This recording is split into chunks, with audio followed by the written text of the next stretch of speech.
हरे कृष्णा। काल यंत्र की सवारी करते हुए आज हम आपको लेकर जाएंगे जगन्नाथपुरी धाम में, और जगन्नाथपुरी धाम में भी विशेषकर श्री मंदिर में, जहां जगत के नाथ साक्षात पूर्ण पुरुषोत्तम भगवान श्री जगन्नाथ, बलदेव और सुभद्रा जी विराजमान हैं। लेकिन आपको जानकर आश्चर्य होगा कि यहाँ सिर्फ जगन्नाथ जी ही नहीं हैं, बल्कि उनके साथ साथ अनेक देवी देवता भी इस मंदिर परिसर में उपस्थित हैं। और इसलिए पिछले कुछ समय से हम आपको मानसिक रूप से इसी पूरी मंदिर में छिपे अनेक मंदिरों की यात्रा करवा रहे हैं, और आज इस यात्रा कड़ी का 5वां दिन है। अगर आपने इससे पहले की यात्रा कथाएं नहीं सुनी है तो इस वीडियो को देखने के बाद नीचे डिस्क्रिप्शन में देखिएगा, लिंक मिल जाएगा, या फिर आप हमारे चैनल में जाकर प्लेलिस्ट भी चेक कर सकते हैं। वहाँ आपको जगन्नाथपुरी यात्रा के नाम से इससे पहले के सारे यात्रा वीडियोस मिल जाएंगे। तो चलिए आज की दर्शन यात्रा प्रारंभ करते हैं। अब देखिए, अभी हम जहाँ हैं वो स्थान है श्री मंदिर के बाहरी बेढ़ा में दक्षिणी द्वार के समीप। और यहाँ देखिए, इस दीवार से सटा हुआ ये सुंदर छोटा सा मंदिर जो कि है गुरुंडी गोपाल मंदिर। इसमें लड्डू गोपाल के नन्हे से सुंदर विग्रह के दर्शन हो रहे हैं, और वो भी एक नहीं, दो लड्डू गोपाल है यहाँ। तो चलिए जल्दी से दर्शन करिए और फिर हम आगे बढ़ते हैं। अब आ गया पुराण नृसिंह मंदिर। लेकिन क्या आपके मन में भी ये प्रश्न आया कि आखिर इसे पुराण नृसिंह मंदिर क्यों कहते हैं? तो चलिए हम बताते हैं आपको। वास्तव में श्री रामचंद्र मंदिर के ठीक सामने स्थित ये मंदिर में भगवान नृसिंहदेव विराजमान है और उनके सामने गरुड़ जी है। लेकिन अब आप तो जानते ही हैं कि नृसिंहदेव अत्यंत क्रोधित अवस्था में होते हैं, इसलिए उन्हें शांत रखने के लिए इन विग्रहों को हमेशा चंदन के लेप से ढक के रखा जाता है। इसे शुक परीक्षित मंदिर भी कहा जाता है। और जी हाँ, ये वही मंदिर है जिसकी बात हमने आपसे पिछले यात्रा वीडियो में की थी कि इस नृसिंहदेव को प्रतिदिन 1 घंटे तक श्रीमद् भागवतम पुराण सुनाया जाता है। तो इस पुराण नृसिंह मंदिर में हाथ जोड़कर अच्छे से दर्शन करिए और बोलिए जय जय श्री लक्ष्मी नरसिंहदेव भगवान की जय।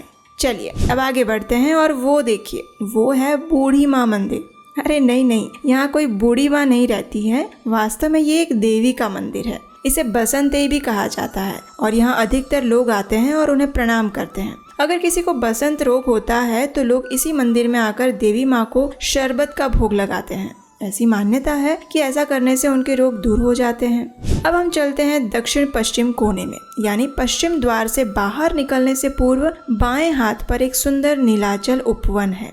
क्या आपको दिखाई दिया? अत्यंत शांत और सुंदर ये उपवन सबको आकर्षित करने वाला है। इस उद्यान में अनेक प्रकार के सुंदर पुष्प और लताएं खिली हुई है, और सबसे विशेष आकर्षण यहाँ पर है वो है तुलसी महारानी। जी हाँ, यहाँ विशाल मात्रा में तुलसी के पौधे उगे हुए हैं, और इसलिए इस उद्यान को तुलसी बगीचा भी कहा जाता है। वो देखिए, वहाँ जो कुआं दिख रहा है ना आपको, उसी कुएं के पानी से इस उपवन में जल दिया जाता है। इस उद्यान में छोटे छोटे कुछ मंदिर भी दिख रहे होंगे आपको। और जरा इधर आइए, वो देखिए, वो जो चबूतरा दिख रहा है आपको, जानते हैं वो क्या है? वो निर्माल्य खलिहान है।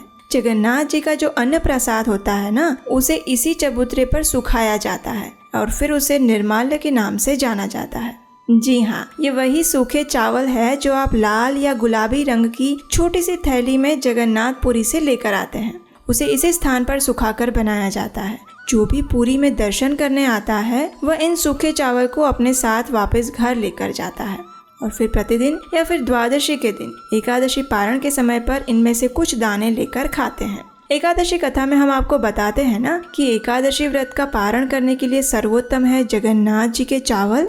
तो बस यही है वो जगन्नाथ जी के निर्माल्य सूखे चावल।